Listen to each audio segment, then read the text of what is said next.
les preocupa lo que es el servicio profesional de carrera y es perder la memoria institucional de todos aquellos errores que fueron aprendiendo en el INAI año con año y mejorando. Ahora va a ser borrón y cuenta nueva. El antítesis de la transparencia es la opacidad, y la opacidad te lleva a corrupción, a tráfico de influencias y te lleva a estructuras clientelares. Esta falta de independencia, porque me dejaste que ahora va a ser juez y parte, pues el gobierno la está capturando literalmente y obviamente debilita este derecho humano, en mi opinión, de manera significativa. Sí. Pero no organizaron marchas como para defender como al INAI. Aquí nadie salió a defender al INAI de manera categórica, porque pues a todo el mundo, en el mundo político estoy hablando, pues les convenía que no exista. Los tratados internacionales más importantes de derechos humanos prevén el derecho de acceso a la información. Yo lo sufrí como secretario del Sistema Estatal Anticorrupción, la dificultad que es en la práctica cuando no hay voluntad política, ¿no? Y el problema es que la clase política en México está reprobada, ¿no? Los azules, los verdes, los naranjas, los guindas, los que me pongas ahorita. Está demostrado eso de que las constantes reformas a las instituciones las debilitan y los ciudadanos son los que vamos a sufrir, ¿no? Es una maravilla, la clase política ahorita está viviendo tiempos estelares, diría, ¿no? El debilitamiento del derecho humano que tenemos los ciudadanos al acceso a la información fortalece los escenarios de corrupción con la falta de transparencia. Es muy complicado para la ciudadanía porque pues ya estamos viendo que no es una cuestión de colores, de que este partido va a venir a gobernar mejor que el otro. Es un sistema, pues.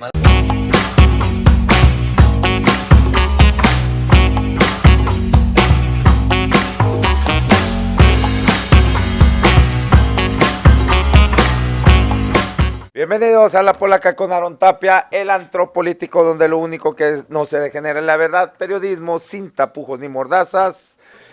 Hoy, lunes de la Mesa de los Abogados, nos acompaña Pedro Contreras, titular del Centro de Justicia Penal Federal acá en Sonora, y también el doctor en Derecho Raúl Guillén, para hablarnos del tema, analizar el tema sobre la transparencia en Sonora, después de la reforma, y de que se eliminaron los órganos garantes de la transparencia, como es el INAI y acá en Sonora el ISTAI. Pues ahora, se va a hacer cargo el propio gobierno de las quejas cuando un sujeto obligado no te quiera dar la información, te la niegue o simplemente no te responda.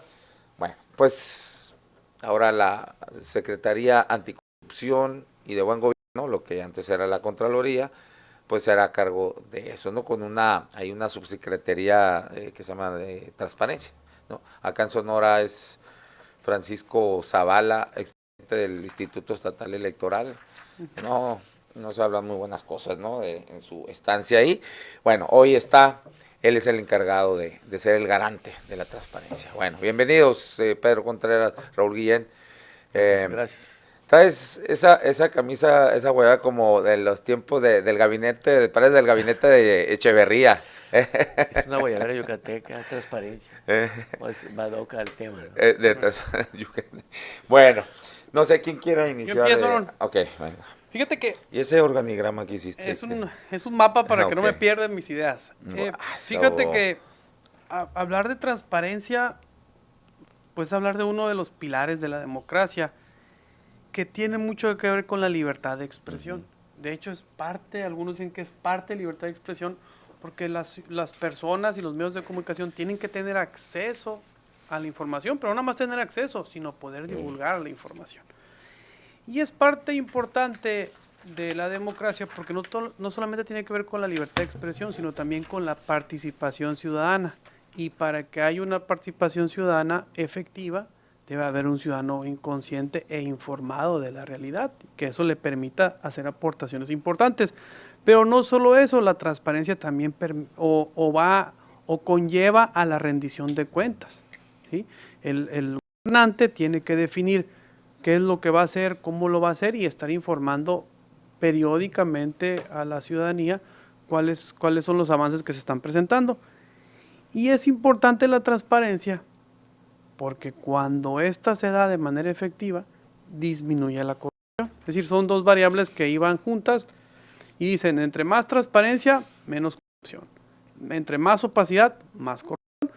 Y esto nos lleva al tema en boga acá, que es el tema de lo que sucedió y que nos puede llevar incluso a la violación grave de derechos humanos, como es lo que aconteció hace unos días acá en el centro de Hermosillo, en un establecimiento mercantil, y cómo la falta de transparencia y la rendición de cuentas por parte de los gobernantes genera un tipo de desconocimiento por parte de la sociedad y una serie de confusiones en el sentido de que si tienen o no tienen los recursos, si inspeccionan o no inspeccionan, si multan o no multan, y que ahora con motivo de esta violación grave de derechos humanos, pues todo el mundo se está preguntando en relación al tema. Yo te diría que la transparencia y el derecho de acceso a la información del gobernado frente a una violación grave de derechos humanos debe maximizarse. Es decir,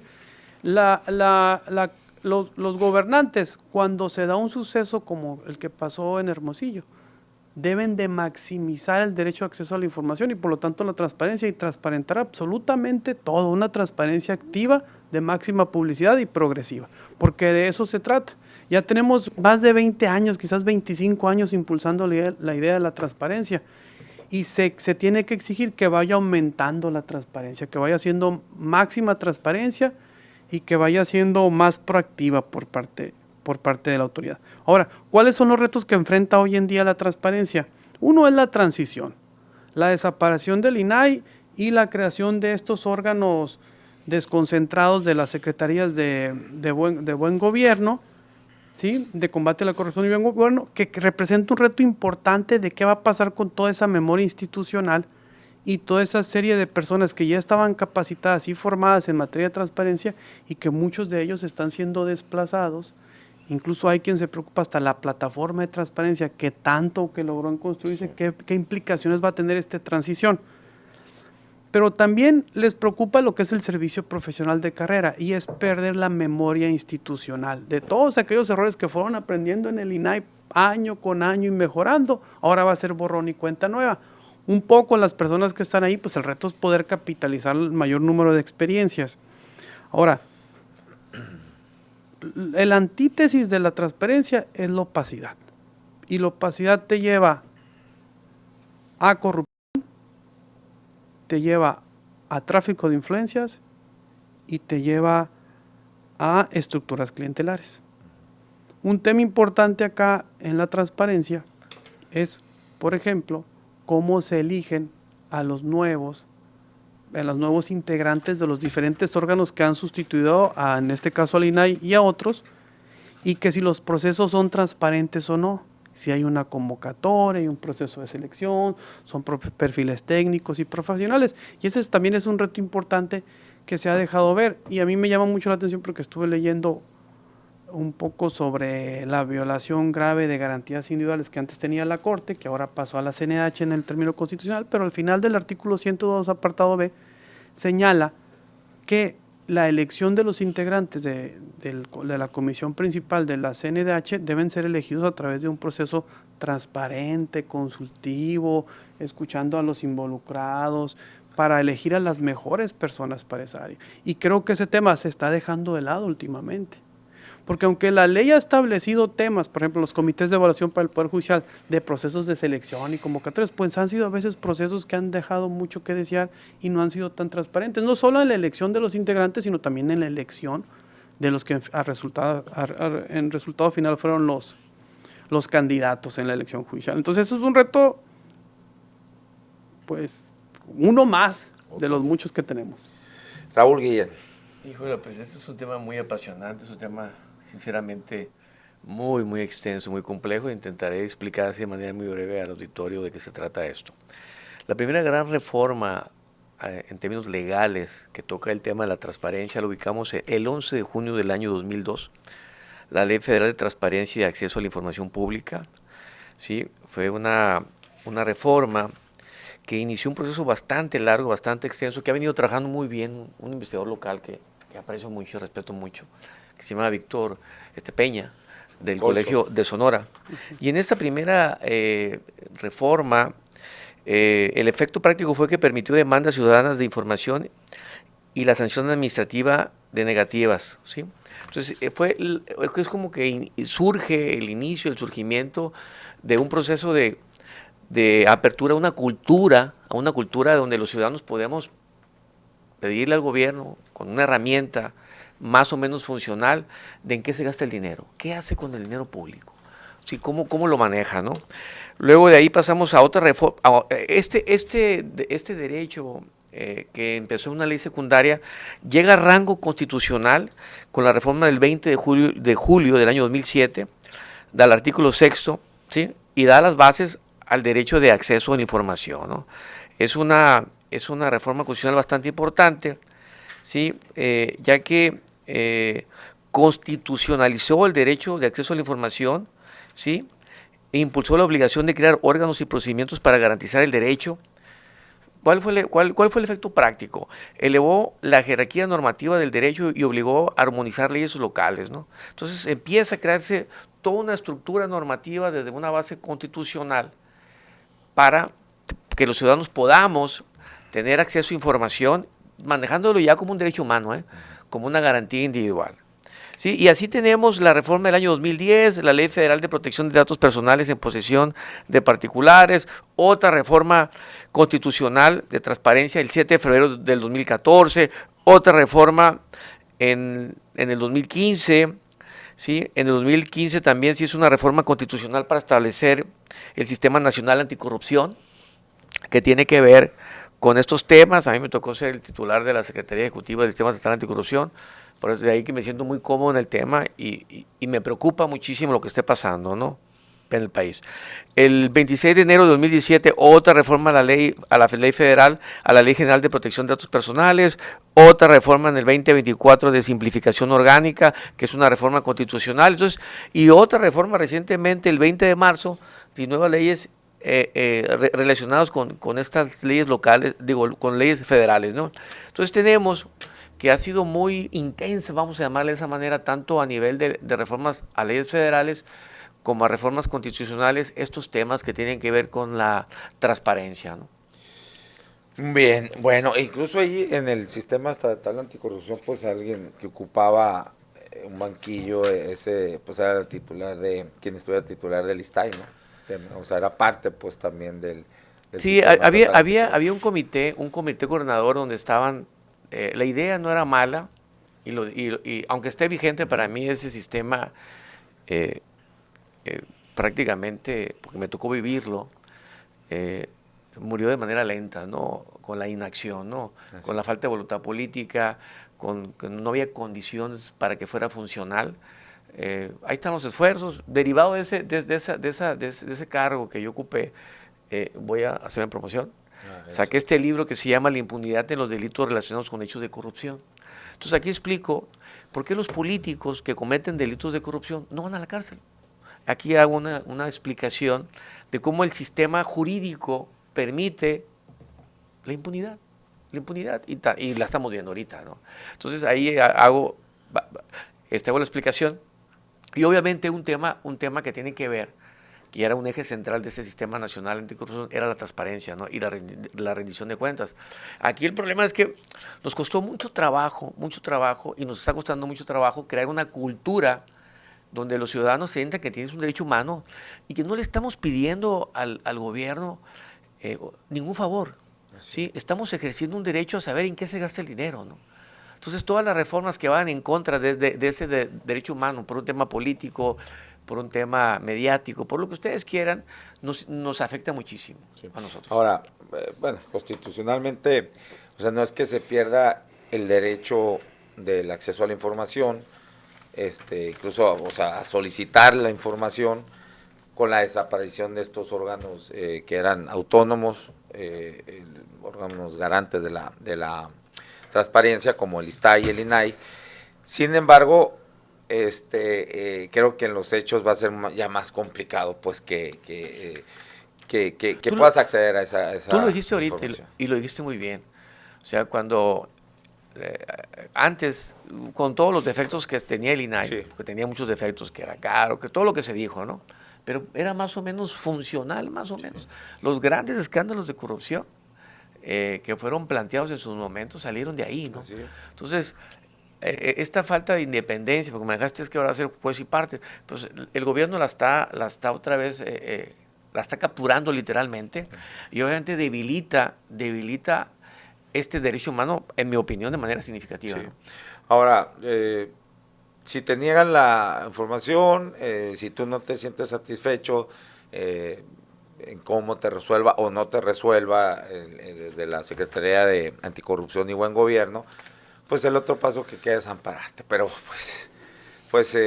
no, Pues imagínate cuántos van a hacer eso. Y sabes qué es lo más triste de este caso, es que se aprovechó del gobierno, en este caso, bueno, fue desde el gobierno de Andrés Manuel López Obrador, la iniciativa, y ¿no? Ya se termina cristalizando, que aprovechan que el gran grueso de la ciudadanía pues no utilizaba. ¿Quiénes mayormente, el mayor porcentaje? Pues periodistas, obviamente, activistas. Y la oposición también, ¿eh? Y políticos también, pues no, Claro. Así es. Entonces, pero fíjate lo que son las cosas. Aquí, sí, en el discurso, porque pues, bueno, tienen que decir algo, en este caso la oposición, pues sí, ahí acusaba, muy tibio. Ahorita sí cae con todo, ¿no? Acusando, ya que está dada la ley, pero no organizaron marchas como para defender como ¿cómo se llama? Al INE. Aquí nadie salió a defender al INAI de manera categórica, porque pues a todo mundo, en el mundo político estoy hablando, pues les convenía que no exista, pues, ¿no? O sea, esa es la triste realidad. Y la ciudadanía, pues, insisto, la mayor parte de la ciudadanía no utiliza estas herramientas, falta cultura, que era una de las cuestiones que hizo mal su trabajo el INAI, porque debió haber constantemente un programa, pues, masivo y constante para crear esta cultura de la transparencia, ¿no? Y no la hubo, pues, ¿no? Y desafortunadamente, pues eso va a pegar, pues, porque aunque la gran mayoría de la ciudadanía no lo utilice, bueno, los periodistas sí, y se dieron a conocer muchas cosas. Los grandes escándalos salieron de ahí. De los primeros sí que recuerdo, el Toalla Gate, ¿te acuerdas? ¿No? Sí. De Fox, la Casa Blanca de Peña Nieto, ¿qué más? Ahora en los gobiernos estos de la 4T, pues también se dieron por medio de transparencia, se sacaron muchas cosas, pues, ¿no? Pero bueno, Pedro Contreras, a ver, ¿qué nos dicen ahí tus ideas, tus mapas ideológicos? Indudablemente que la transparencia es importante, y yo revisando el material advertí que no fue los propios gobernantes los que impulsaron el tema, sino que fue un grupo de académicos y de intelectuales quienes se hicieron la pregunta de cuál es la diferencia entre un país primermundista o en desarrollo y en vías de desarrollo. Y una de las circunstancias que les llamó la atención es que en muchos países desarrollados el ciudadano tiene prácticamente un acceso amplio a la información gubernamental. Y hace poco un compañero de la universidad, un maestro universitario, Adrián Mancera, tuvo una estancia allá y me platicaba cuál es la diferencia de ir a los tribunales en Estados Unidos y venir a los tribunales de México. Me dice, de entrada en el tribunal, me dice, hay una biblioteca y tú tienes acceso a todos los casos, a todos los nombres, a todas las resoluciones, y tú puedes como abogado o como estudiante de derecho ir a cualquier tribunal y decir, oye, quiero ver tu biblioteca de asuntos que has resuelto, cómo los has resuelto, cuándo se resolvieron, cuáles fueron las diferentes etapas. Él formó parte del proyecto que se llama Proyecto Inocencia, donde recibió una beca para ir a Estados Unidos y revisar algunos mexicanos que habían sido condenados a cadena perpetua. Entonces él tenía que buscar los casos de descendientes mexicanos condenados a cadena perpetua y revisar los asuntos para ver cuáles tenían méritos de revisión. Pero me dijo no solo eso, Aaron, me dijo que cuando iba al centro penitenciario, también el centro penitenciario tenía su base de datos abierta. Y él podría saber cuántas personas están internas, cuáles son sus características, cuándo fueron sentenciados, si tienen sanciones disciplinarias, cuáles son las condiciones de las que están. Es decir, una transparencia total. Aquí todo es seguridad nacional. Yo, si me preguntas... Compraste un carrito, es seguridad nacional. Entonces, ese panorama que ellos observaron en sus visitas a las instituciones públicas de países desarrollados fue cuando a partir del año 2000 empiezan a impulsar el tema de la transparencia en México, no los gobernantes. Porque ellos se dieron cuenta que una diferencia entre un país desarrollado y un país en desarrollo era la participación ciudadana y la rendición de cuentas. Pero ahí volvemos al tema de la cultura, pues. Es un tema de la cultura. El ciudadano no estamos acostumbrados nosotros a exigirle al gobierno porque venimos de un priismo de 70 años. Claro. ¿Sí? Entonces, estamos hablando de demasiado tiempo, 80 años, perdón, o más o menos 80 años. Entonces, brincar, o sea, este proceso de traspaso, pues ha sido, o de transición, pues ha sido muy complejo, pero no te quito la palabra. Pero ahora, los tratados internacionales más importantes de derechos humanos prevén el derecho de acceso a la información. Y por ponerte un ejemplo, el artículo 13 de la Convención Americana de Derechos Humanos dice, toda persona tiene derecho a la libertad de pensamiento y expresión. Este derecho comprende la libertad de buscar, recibir y difundir información e ideas de toda índole. Incluso habla sin consideración de fronteras, ya sea oralmente, por escrito, en forma impresa, artístico o por cualquier otro procedimiento de selección. Y el artículo 6 constitucional, retomando el 13 y también los tratados internacionales de Naciones Unidas, los más importantes derechos humanos, ya reconocen el derecho humano al acceso a la información, pues, que alimenta a la libertad de expresión. Y la libertad de expresión no solamente es información, sino también es de ideas. Yo tengo derecho a buscar la información que está haciendo el gobierno, pero también tengo derecho a manifestar mi idea en relación a lo que está haciendo el gobierno. Y no se me puede coartar ese derecho, ¿no? A la libertad de expresión, que también hemos visto ciertos embates y ciertas circunstancias que se han presentado en relación a periodistas y no periodistas, que en el ejercicio de la libertad de expresión y sus ideas luego se ven en una posición asimétrica frente a diferentes personas, que pueden ser empresarios o gobernantes, denunciando ataques a la moral. Y aquí hay una colisión entre el derecho al honor y el derecho a criticar que tenemos todos. Es decir, sí es cierto, el gobernante tiene un derecho a su honor, ¿okay? Pero también el ciudadano tiene un derecho a criticar al gobernante, ¿no? Entonces, ese es un tema importante. Ahora, el tema es la progresividad, si estamos progresando o no en este derecho de acceso a la información. Y pues muchos comunicadores que utilizaban esta herramienta se han señalado que han sentido que quizás ya tenían una claridad de cuál era el proceso en el INAI y tardaron ese proceso en adaptarse, conocer, de perfeccionarlo, ¿no? Con todas las deficiencias, pero iba hacia allá. Tanto el usuario como el prestador del servicio, quien prestaba el servicio, habían evolucionado, construido ya una cierta claridad de cómo, cuándo y en cuánto tiempo. Y entonces sienten ellos que en este momento cayó un poco. Ahora, es evidente que no es lo mismo que sea un órgano constitucional autónomo como el INAI, jerárquicamente, a que sea un órgano desconcentrado, una secretaría la responsable. Y muchos ahorita, cuando el tema de la protección civil, dicen que sea secretaría para que haya más fuerza. Quizás eso no tenga mucho sentido, pero lo que sí no tiene sentido es que pasemos de un órgano constitucional autónomo por encima prácticamente de las secretarías y sin ninguna dependencia jerárquica de ningún tipo, con los mismos funcionarios, la que tomaba las decisiones. ¿Que funcionaba mal a veces? Sí, pero había cierta independencia y estaba fuera de las estructuras clientelares. ¿Sí? Porque prácticamente la persona que hoy en día ponen al frente de Transparencia para el Pueblo, pues la designó directamente la secretaria, o la propone quizás la secretaria de Anticorrupción y Buen Gobierno. Entonces, ahí es parte de una estructura clientelar del mismo gobierno del Estado, que es muy diferente a que sea una estructura que se crea independiente y que quizás es designada por todas las fuerzas políticas. En este caso no es designado por todas las fuerzas políticas, ni la secretaria, ni la parte de Transparencia por el Pueblo. Sí, digo, es una nación porque con todas las, como lo han dicho ustedes acá, con todas las fallas que pudo haber tenido el INAI, y acá en este caso el ISTAI aquí en Sonora, sí, que había corrupción, que era una burocracia dorada, sí, pero mejora eso, pues, ¿no? O sea, pégale de reforma ahí pero no la desaparezcas. Entonces, se pierde eso que le llaman el principio de progresividad, pues, ¿no? Totalmente se está viniendo abajo.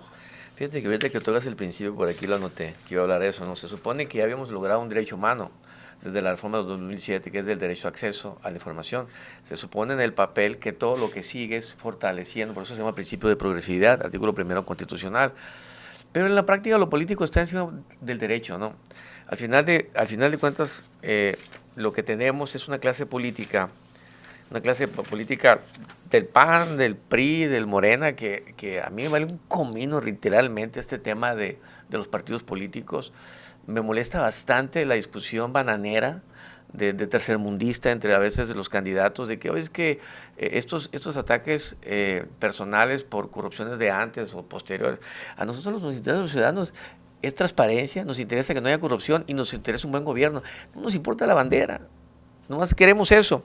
Entonces cuando nosotros vemos en la práctica que tienen que ver con este debilitamiento que has hecho referencia ahorita, con estos escándalos de Segalmex, el tema de Dan Augusto, de los 80 millones declarados en 2 años tratando de licencia, el tema del huachicol fiscal, el tema de Noroña y los viajes de la casa que nunca dijo dónde, cómo la compró, el tema de Estelito Moreno, que también con los escándalos que tiene, la Casa Blanca con Peña, la Casa Gris, la estafa maestra, y te vas yendo, y ves el listado de la gente que está en la cárcel y pues no hay, o hay 1 o 2 por ahí, ¿no? Entonces es un muy mal mensaje, ¿no? Entonces toda esta tendencia de concentración de poder, aquí traigo un librito muy interesante, que se llama la diezdarología, así como una teoría del fenómeno de la corrupción en México, que más o menos es como la ciencia de la corrupción, ¿no? Es el estudio de la ciencia, de estudiar este fenómeno como una ciencia.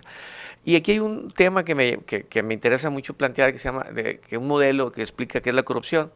Robert Klisgar tiene una ecuación donde dice corrupción es igual a monopolio más discrecionalidad menos responsabilidad. Yo le agregaría aquí transparencia, ¿no? Sí. O sea, entre más transparencia, menos corrupción. Sí. Aquí Pedro hacía la referencia y yo concuerdo con él. La corrupción no se da con transparencia. La corrupción se da en la opacidad. Entonces, todos estos temas que tienen que ver con esta tendencia histórica hacia crecimiento, que empieza con el PAN en el año 2002, 2007, 2010, luego con el PRI continúa en el 2014, 2015, 2017, ya con recientemente pues vemos reformas, en mi opinión, que no van hacia un camino de fortalecimiento, sino un camino con un riesgo significativo hacia una tendencia negativa, ¿no? Sí, totalmente. Yo, por ejemplo, bueno, tengo una experiencia propia del uso, el uso que hacía de la transparencia, y donde, pues bueno, alcancé a sacar algunos reportajes donde mi principal herramienta era esa, las solicitudes de transparencia.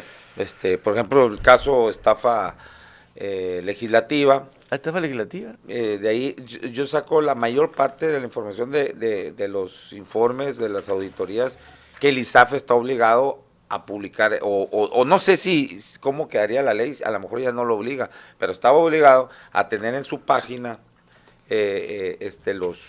¿cómo se llaman? Las auditorías, pues, ¿no? Y de ahí saqué, Mira, yo lo sufrí como secretario del Sistema Estatal Anticorrupción, la dificultad que es en la práctica cuando no hay voluntad política, ¿no? Y el problema es que la clase política en México está reprobada, ¿no? Los azules, los verdes, los naranjas, los guindas, los que me pongas ahorita, ¿no? Y a nosotros como ciudadanos y como académicos, pues nuestro deber es tratar de alguna manera, desde nuestra trinchera, con nuestras limitaciones, generar conocimiento que evidencie o que exhiba estas situaciones que ya molestan realmente.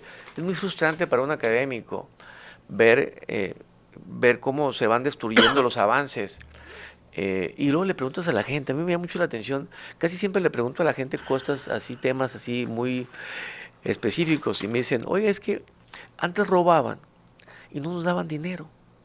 Ahora nos roban. ¿Qué le hace que roben mientras nos den los apoyos? Ese es el centro del centro del por qué se está sosteniendo, y en América Latina esa fórmula funcionó.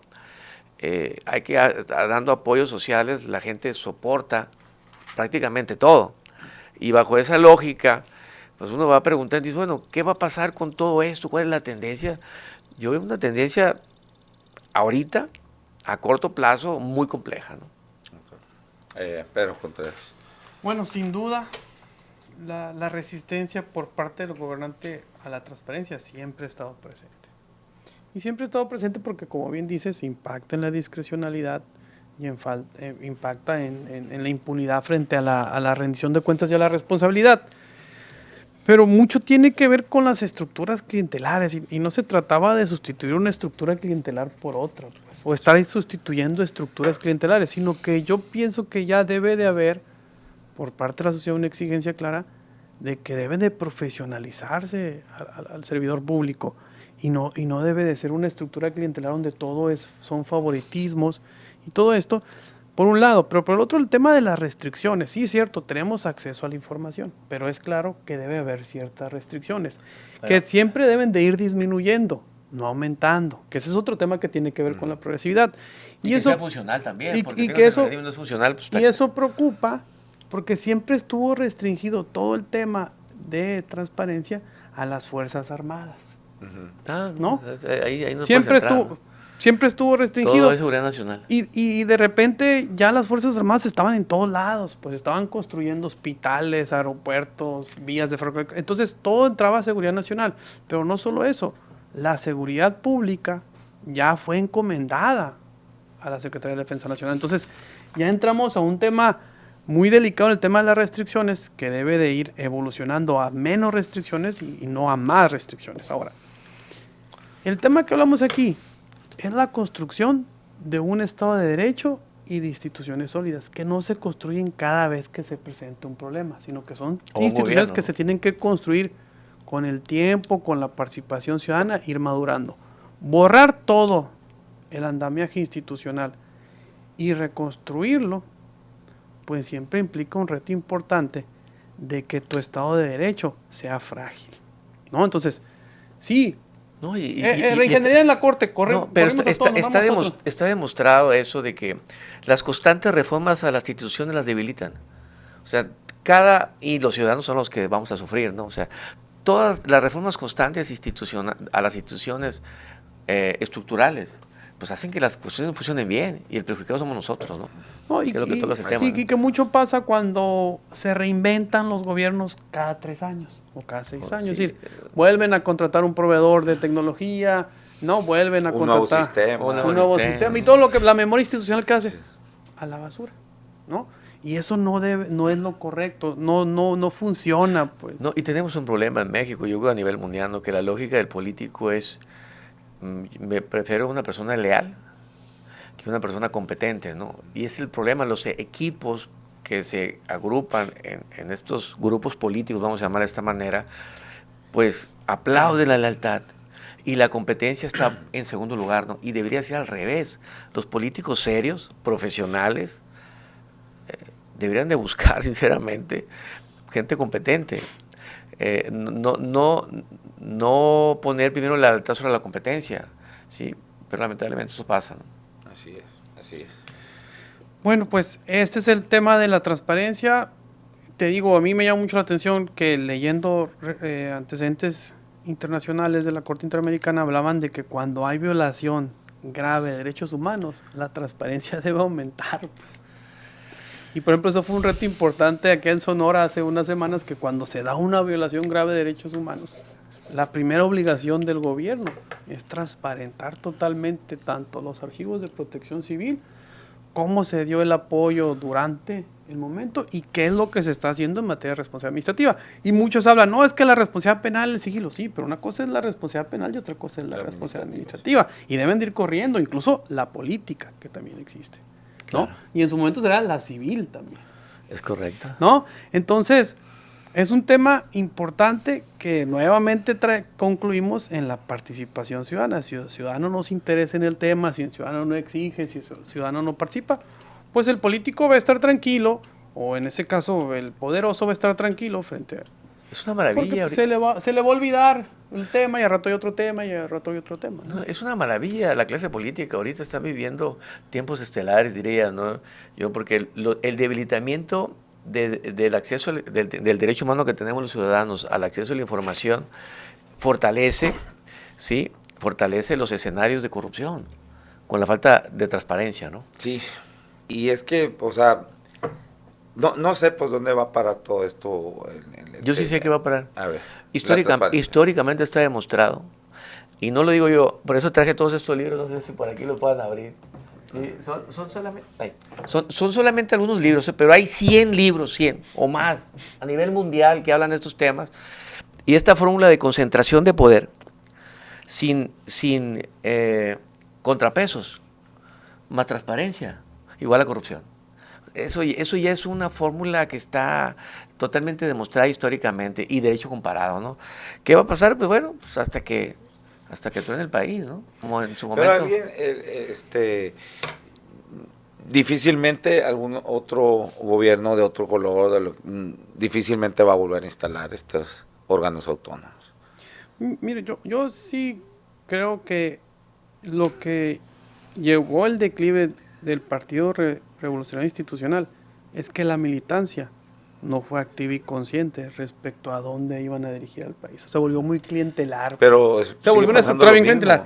En el PAN un poco pasó lo mismo. Entonces, ahorita el partido gobernante tiene el reto, la militancia del partido gobernante tiene el reto de ellos como primeros responsables exigir, y sus estructuras, que son las que están tomando el poder, exigir y trabajar de una forma autocrítica, que ese es el tema que en México a veces no funciona, pues, o sea, ser autocrítico y ver, oye, ¿qué estoy fallando y en qué no? Ahora, puedes decir, es que al gobernante le conviene que no haya participación ciudadana. Bueno, a corto plazo así, a corto plazo sí le conviene, pero a largo plazo a nadie nos conviene que nuestro país, en lugar de ir avanzando, vaya retrocediendo, pues. Entonces, a largo plazo y por su descendencia quizás, pues les conviene que esto vaya cambiando para bien, ¿no? Está reprobada la clase política en México. Los azules, los verdes, los guindas, lo que está reprobada. Y más en estos temas de corrupción, porque ahí está la estadística, ¿no? La estadística es brutal a nivel internacional, a nivel de documentación, a nivel de hechos concretos, ¿no?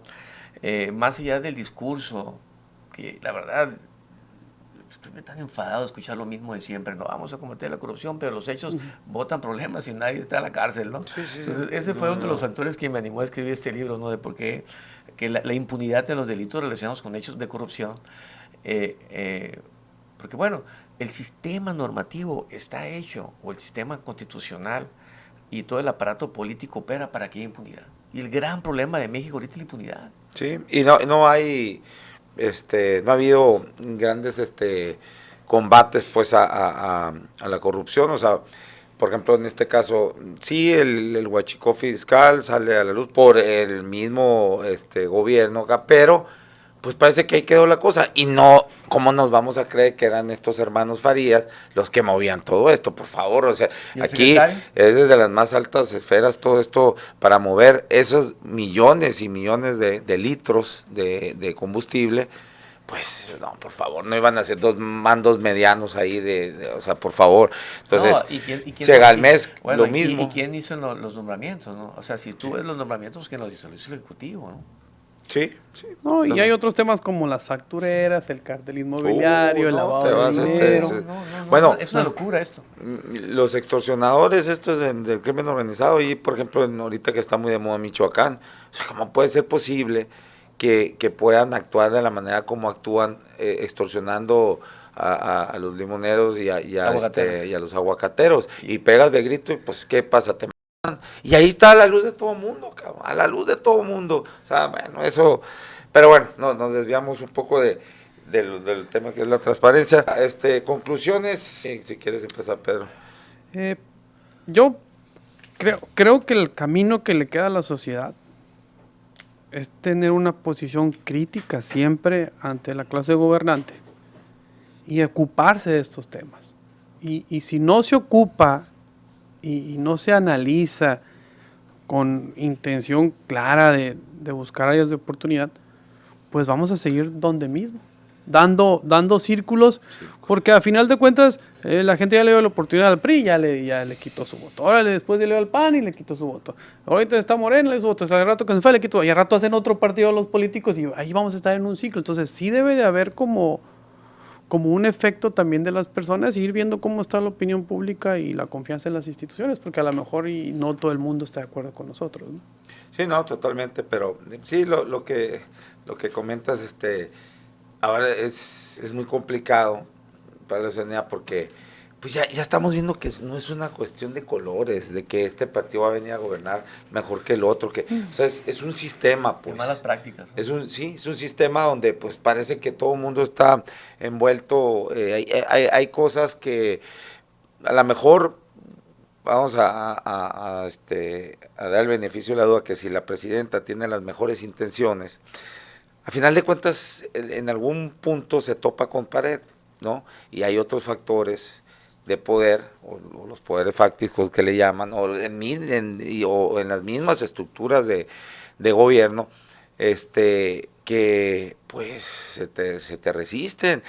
A ver, un caso así muy paradigmático fue cuando a Cienfuegos lo atoran allá en Estados Unidos, y fue un jueves en la noche. El viernes recuerdo bien cómo pues don Peje salió y dijo, no, pues ¿qué haría? Y bueno, le echó hasta por debajo.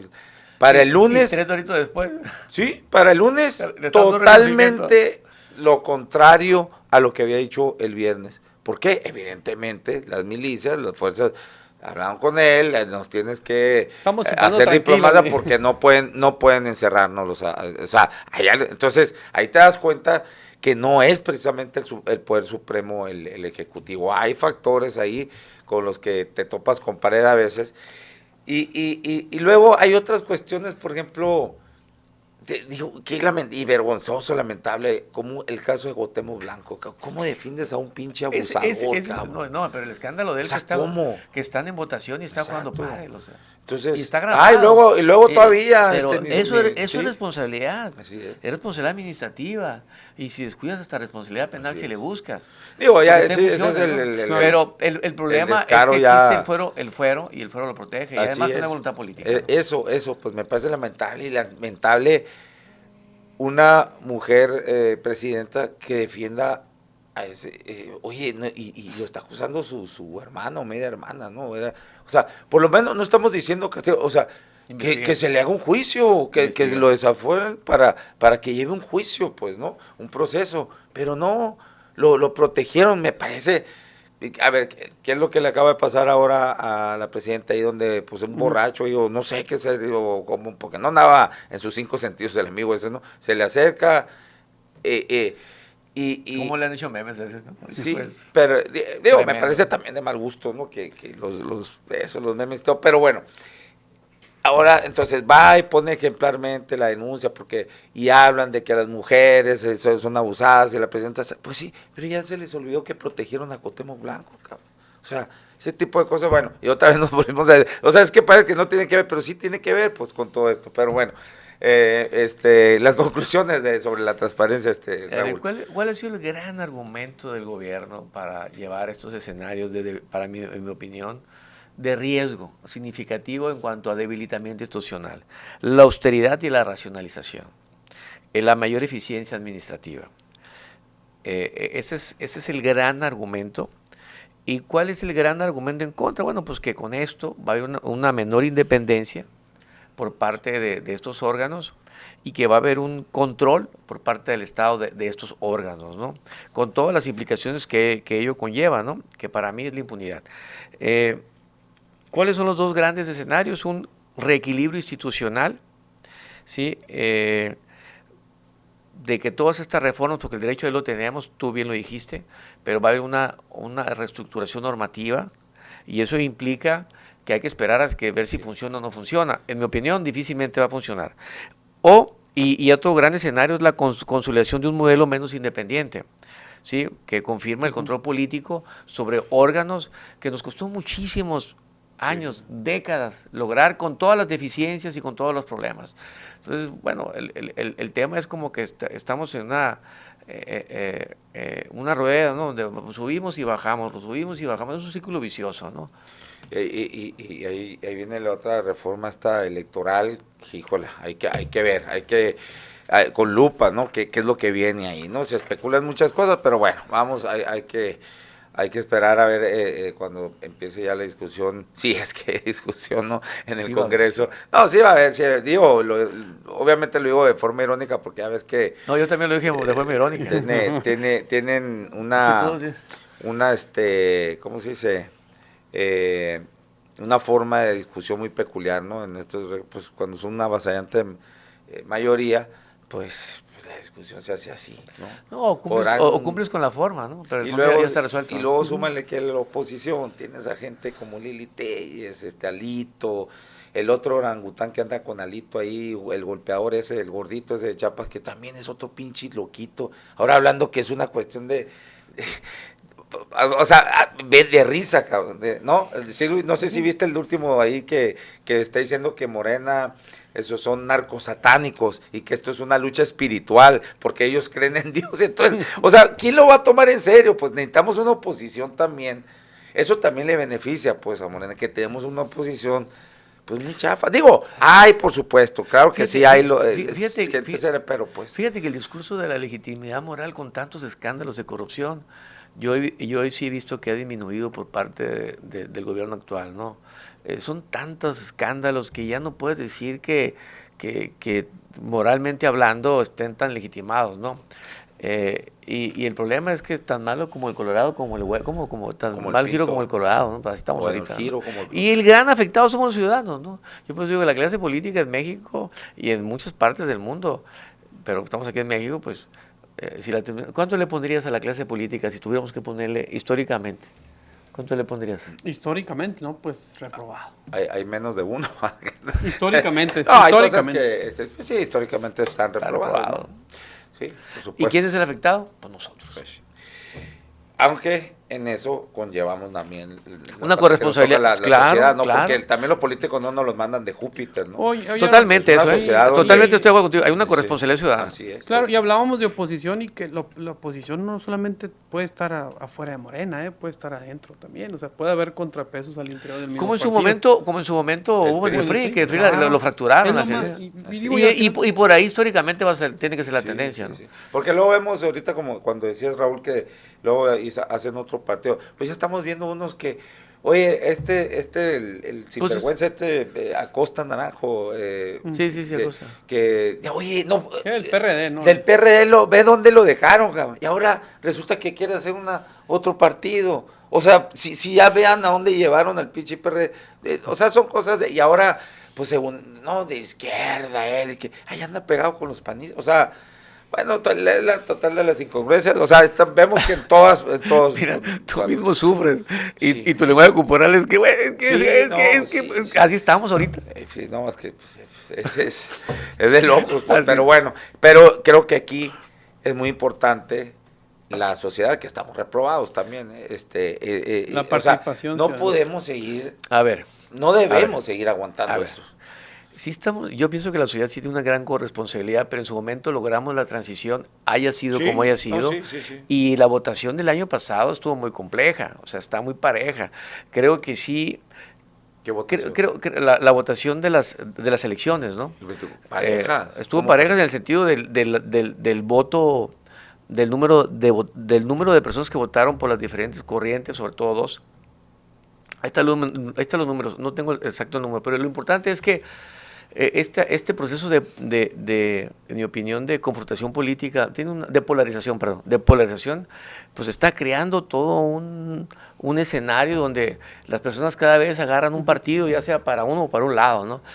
Eso tiene sus desventajas y sus desventajas, porque en vez de unir al país, pues provocas estos conflictos, ¿no? Aunque una mayor participación aparentemente, ¿no? Bueno, pues muchas gracias. Gracias, Raúl Guillén, gracias, Pedro Contreras. Gracias a todos ustedes por la conexión. Nos vemos y nos escuchamos mañana a la 1:00 p.m. acá en La Polaca con Aarón Tapia. Gracias. Síganos en nuestras redes sociales, en mi canal de YouTube, Aarón Tapia, en la página de Facebook, Aarón Tapia Periodista, lo cual los invito a que le dé like a la página para que siga las publicaciones que hacemos a diario. En Twitter estamos en mi cuenta personal, @naranjero75, y en la cuenta del programa, @lapolaca_at, en Instagram como Aarón Tapia F, y TikTok, Aarón Tapia Periodista.